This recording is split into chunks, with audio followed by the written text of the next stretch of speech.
Sura jambo kumaliza business sio baba. Sasa madama jaje ifensa tuwasa atuama tawala wanatuendelea mwili ya watu wafe. Waboni nani kona vile kama yajikuwa. Kuna watu hivi.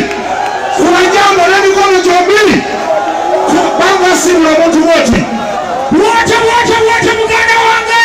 Kuna jambo nani kona jombi kama jiakuwa. Wote muganda wange. Ababa huyu ya wale wanamulaga abantu wao. Mulima gamba kutwali kwa gabamu COVID. Kwa jambo nini kwa jambo jori na moti jaja ikansa matalaka gedorwa. Amatalaka gedorwa wala. Wanita mikono hili jori na moti. Ejamba zina tena na suna bali na chi. Jambo tajinja hili kule wote amaloku marunje rifana nyevyo. Sina chini. Aha, kadi mboza tufunene chawa. Tufunene chawa.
Mubakumira kujambe basibula mubagambe Timora ba Bakumira jambo bwa tujaje ifensi na abantu babati Tibadinja mama